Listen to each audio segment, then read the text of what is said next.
हिमालय की बर्फीली चोटियों के बीच, जहां हर शिखर शिव की उपस्थिति का एहसास कराता है, वहीं स्थित है एक ऐसा धाम जो केवल मंदिर नहीं बल्कि आस्था, तपस्या और चमत्कार का संगम है। स्कंद पुराण के केदारखंड में, जिसे स्वर्ग से भी अधिक पवित्र बताया गया, जहां नर नारायण की तपस्या और पांडवों की मुक्ति की कथा जुड़ी है, जिसने सदियों तक बर्फ में दबे रहने और 2013 की विनाशकारी बाढ़ को भी सह लिया, फिर भी अडिग रहा। यह सिर्फ तीर्थ नहीं, एक जीवित कथा है। हम बात कर रहे हैं केदारनाथ धाम की। उत्तराखंड के रुद्रप्रयाग जिले में मंदाकिनी नदी के समीप हिमालय की विराट गोद में बसा केदारनाथ, ये केवल एक मंदिर नहीं बल्कि आध्यात्म की वो अनगूंज है जहां स्वयं भगवान शिव का ज्योतिर्लिंग धरती में समाया हुआ माना जाता है। यहाँ की स्थापना की कथा भी साधारण नहीं है। ये किसी एक कहानी का परिणाम नहीं बल्कि कई युगों, कई परंपराओं और कई दिव्य घटनाओं का संगम है। केदारनाथ की स्थापना को समझने के लिए हमें सबसे पहले स्कंद पुराण के केदारखंड की ओर जाना होगा। केदारखंड के अनुसार ये स्थान कोई साधारण तीर्थ नहीं बल्कि महादेव का स्वयं स्थित आश्रय है। ऐसा माना जाता है कि सृष्टि के आरंभ से ही ये पर्वत शिव के लिए निर्धारित था, जहां उन्होंने निराकार ब्रह्म के रूप में स्वयं को स्थापित किया। यही कारण है कि केदारनाथ को केवल एक मंदिर नहीं बल्कि शिव का नित्य निवास माना जाता है। इसी दिव्यता के कारण आगे चलकर यह स्थान 12 ज्योतिर्लिंगों में से एक के रूप में प्रसिद्ध हुआ। यहाँ शिव किसी मूर्त रूप में नहीं बल्कि ज्योति स्वरूप में विराजमान माने जाते हैं, और शायद यही कारण है कि केदारनाथ अन्य तीर्थों से अलग एक ज्योति स्थल के रूप में प्रतिष्ठित है। केदारनाथ की स्थापना से जुड़ी एक और महत्वपूर्ण कथा नर और नारायण ऋषियों की तपस्या से मिलती है। भागवत परंपरा के अनुसार नर नारायण भगवान विष्णु के तपस्वी अवतार बद्री क्षेत्र के निकट एक ऊंचे पर्वत पर आकर कठोर तपस्या करने लगे। वर्षों तक अचल बैठे तप की अग्नि में स्वयं को समर्पित करते हुए। उनकी तपस्या इतनी प्रचंड थी कि उसका प्रभाव देवताओं और दानवों तक महसूस होने लगा। जब महादेव इस तप से प्रसन्न हुए तो वे उनके सामने प्रकट हुए। तब नर नारायण ने उनसे एक अद्भुत वर मांगा। हे महादेव, आप इस केदार क्षेत्र में सदैव निवास करें ताकि यहाँ आने वाले भक्तों का उद्धार सहज हो सके, और इस स्थान को ज्योतिर्लिंग के रूप में स्थापित करें। उनकी इस निष्काम भक्ति से प्रसन्न होकर भगवान शिव ने स्वयं को इसी केदार क्षेत्र में ज्योतिर्लिंग रूप में स्थापित कर लिया। यहीं से केदारनाथ की स्थापना को तप और भक्ति के संगम का परिणाम माना जाता है। यह केवल एक स्थापना नहीं थी, ये उस तप की ज्वाला थी जिसने स्वयं ज्योति को जन्म दिया। स्कंद पुराण के केदारखंड में वर्णित कथा के अनुसार केदारनाथ की स्थापना का संबंध पांडवों के पश्चाताप से जुड़ा हुआ है। महाभारत के भीषण युद्ध के बाद पांडवों के हृदय में एक ऐसा बोझ था जिसे कोई विजय भी हल्का नहीं कर पा रही थी। अपने ही कुल कौरवों का वध और गुरुजनों की हत्या, इन सब ने उनके ऊपर गोत्र हत्या और ब्रह्म हत्या जैसे महापाप का भार डाल दिया था। तब महर्षि वेदव्यास ने उन्हें मार्ग दिखाया। उन्होंने कहा, इस पाप से मुक्ति केवल एक ही दे सकते हैं, देवों के देव महादेव। पांडव भगवान शिव का आशीर्वाद पाने के लिए काशी पहुंचे, लेकिन शिव उनसे रुष्ट थे। वे उनके सामने प्रकट नहीं होना चाहते थे, और इसी कारण वे काशी को छोड़कर हिमालय की ओर चले गए।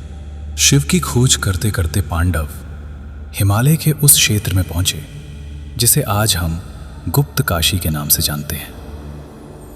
पांडवों को आता देख महादेव ने एक वृषभ यानी बैल का रूप धारण कर लिया और पशुओं के झुंड में मिल गए। लेकिन पांडवों को संदेह हो चुका था।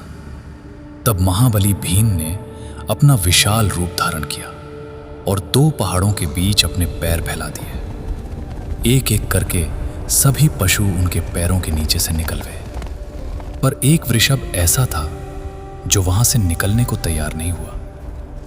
भीम तुरंत समझ गए, यही महादेव है। जैसे ही उन्होंने उसे पकड़ने की कोशिश की, शिवजी धरती में अंतर्ध्यान होने लगे। उसी क्षण भीम ने उस वृषभ की पीठ यानी कूबल को कसकर पकड़ लिया। तभी महादेव पांडवों की सच्ची भक्ति से प्रसन्न हुए। उन्होंने उन्हें दर्शन दिए और उनके सभी पापों से मुक्त कर दिया।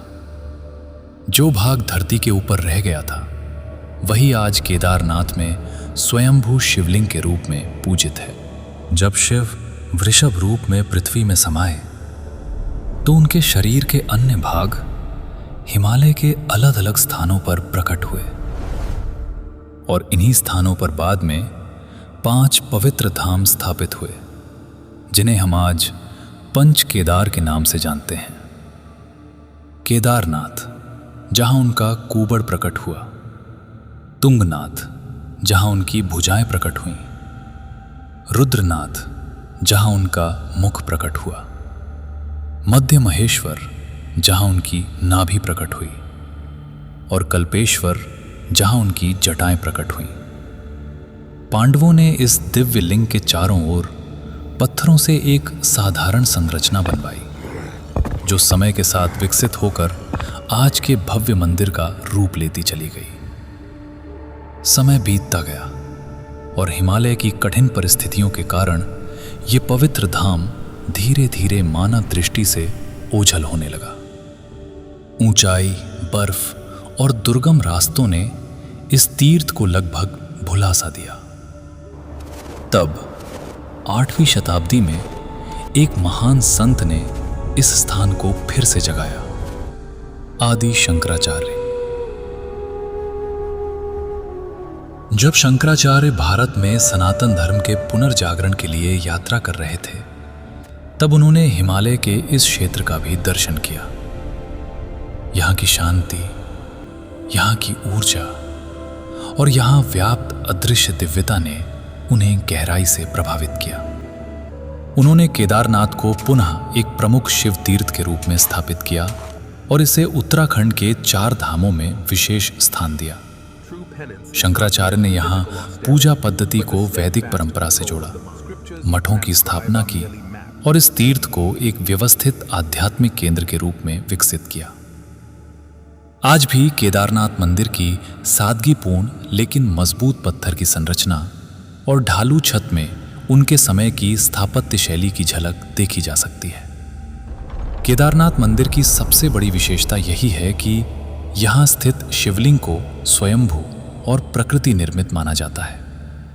यह किसी मूर्तिकार द्वारा गढ़ा गया लिंग नहीं, बल्कि एक प्राकृतिक चट्टानी संरचना है जो शिव के ज्योति स्वरूप का प्रतीक मानी जाती है। धरती से 5 महाभूतों पृथ्वी, जल, अग्नि, वायु और आकाश की संयुक्त ऊर्जा का केंद्र मानते हैं।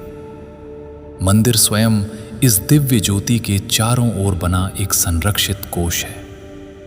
सब कुछ मिलकर ऐसा प्रतीत होता है मानो ये मंदिर शिव की उस ऊर्जा को संभालने के लिए बनाया गया हो जो इस स्थान में निरंतर प्रवाहित होती रहती है। केदारनाथ की कथा में एक और रहस्य जुड़ा है जो इसे और भी अद्भुत बनाता है। वैज्ञानिक अध्ययनों जैसे Wadia institute of Himalayan geology की रिपोर्ट्स के अनुसार 1300 से 1900 ईस्वी के बीच लिटिल आइस एज नामक एक कालखंड आया था, जब हिमालय के कई हिस्सों में ग्लेशियर तेजी से फैल गए थे। ऐसा माना जाता है कि इस दौरान केदारनाथ क्षेत्र भी लंबे समय तक बर्फ और ग्लेशियर की परतों में ढका रहा। मंदिर की दीवारों पर आज भी दिखाई देने वाली पीली सी रेखाएं, कुछ वैज्ञानिक इन्हें ग्लेशियर मार्क्स मानते हैं।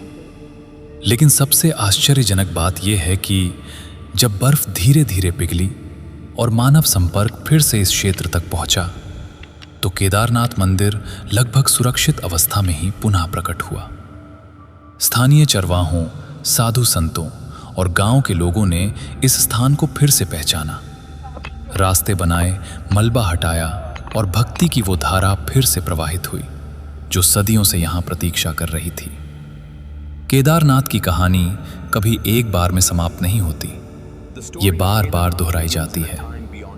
कभी बर्फ रास्ते बंद कर देती है, कभी ग्लेशियर अपना मार्ग बदल लेते हैं और कुछ समय के लिए ये धाम फिर से दूर हो जाता है।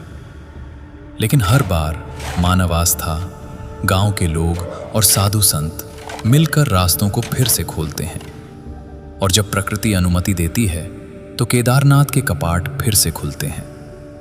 इसलिए केदारनाथ केवल एक स्थान नहीं है, ये प्रकृति और श्रद्धा के बीच चलने वाला एक अनंत चक्र है, जहां हर बार विनाश के बाद आस्था फिर से जन्म लेती है। अब तक हमने केदारनाथ की प्राचीन कथा को समझा, लेकिन इस धाम ने केवल इतिहास ही नहीं देखा, इसने आधुनिक युग की सबसे भीषण परीक्षा भी झेली है। साल 2013, जून का महीना, उत्तराखंड में अचानक आई भीषण वर्षा और बादल फटने की घटनाओं ने पूरे केदारनाथ क्षेत्र को तबाही में बदल दिया। तेज बारिश, पहाड़ों से टूटते ग्लेशियर और अचानक बढ़ती जलधाराएं, इन सब ने मिलकर एक विनाशकारी बाढ़ का रूप ले लिया। मंदाकिनी नदी, जो सामान्य दिनों में शांत बहती थी, उस दिन प्रलय का रूप धारण कर चुकी थी। बाढ़ का पानी, मलबा और विशाल चट्टानें अपने साथ सब कुछ बहा कर ले जा रही थी। केदारनाथ धाम के आसपास की दुकानें, धर्मशालाएं, रास्ते और पूरी बस्ती लगभग पूरी तरह नष्ट हो गई। हजारों लोग इस आपदा की चपेट में आ गए। लेकिन इस विनाश के बीच एक ऐसा दृश्य सामने आया जिसने पूरे देश को स्तब्ध कर दिया। इतनी भयंकर बाढ़ के बावजूद केदारनाथ मंदिर की मुख्य संरचना लगभग सुरक्षित खड़ी रही। कहा जाता है कि एक विशालकाय चट्टान पानी के साथ बहकर आई और ठीक मंदिर के पीछे आकर रुक गई।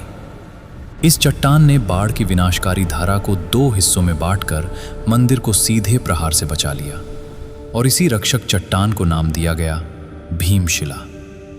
आज भक्त इसे शिव की असीम कृपा और चमत्कार मानते हैं, जबकि वैज्ञानिक इसे मंदिर की सदियों पुरानी मजबूत संरचना, ऊंचे आधार और इस प्राकृतिक अवरोध का परिणाम बताते हैं। इस आपदा के बाद केदारनाथ केवल एक तीर्थ नहीं रहा, ये भारत की पुनर्जीवन शक्ति का प्रतीक बन गया। सरकार, स्थानीय लोग और देश भर के भक्त सभी ने मिलकर इस धाम को फिर से खड़ा किया। नए रास्ते बनाए गए, मजबूत पुल तैयार हुए और यात्रा को पहले से अधिक सुरक्षित बनाया गया। आज केदारनाथ यात्रा में online registration, tracking system, rescue point और बेहतर संचार सुविधाएं उपलब्ध हैं। मंदिर के आसपास की संरचनाओं को इस तरह से डिजाइन किया गया है कि भविष्य में आपदा आने पर नुकसान कम से कम हो। कम ऊंचाई की इमारतें, सुरक्षित दूरी पर निर्माण और वैकल्पिक मार्ग, सब कुछ अब एक सोच के साथ तैयार किया गया है। अगर हम केदारनाथ की पूरी कथा को देखें तो इसमें 3 प्रमुख धागे एक साथ जुड़ते हैं। पहला, नर नारायण की तपस्या, जिससे इस स्थान की दिव्यता प्रकट हुई। दूसरा, पांडवों का पश्चाताप, जिससे यहां शिव का प्राकट्य और पंच केदार की परंपरा बनी। और तीसरा, आदि शंकराचार्य द्वारा पुनर्स्थापना और आधुनिक युग में 2013 की आपदा के बाद इस धाम का पुनर्जन्म। ये मंदिर केवल पत्थरों से बना हुआ एक ढांचा नहीं है, ये तपस्या है, ये भक्ति है, ये इतिहास है और ये पुनर्जीवन की एक जीवित कहानी है। चारों ओर बर्फ से ढके शिखर, शांत बहती मंदाकिनी और ऊंचे आकाश के नीचे खड़ा ये धाम मानो हर यात्री से यही कहता है, यहां तक पहुंचना आसान नहीं था। आज जब कोई भक्त यहां आता है, चाहे कठिन पैदल यात्रा करके या हेलीकॉप्टर से, उसकी आंखों में केवल दर्शन नहीं होते, बल्कि एक एहसास होता है कि ये वही स्थान है जहां सब कुछ खत्म हो गया था, फिर भी आस्था बची रही। यह हवा में आज भी वो कहानी तैरती है जहां बाढ़ ने सब कुछ बहा दिया, लेकिन शिव की ज्योति को बुझा नहीं पाई। जब जब मानव आस्था कमजोर पड़ती है, ये धाम उसे फिर से बुला लेता है। अगर आप भी बाबा के भक्त हैं तो कमेंट्स में जय बाबा केदार जरूर लिखें और इस वीडियो को उन लोगों के साथ शेयर करें जो इस साल केदारनाथ यात्रा पर जा रहे हैं। अगले वीडियो में हम पर्दा उठाएंगे महादेव के एक और गहरे रहस्य से। तब तक के लिए जुड़े रहें सेक्रेड क्रॉनिकल्स के साथ। धन्यवाद। हर हर महादेव।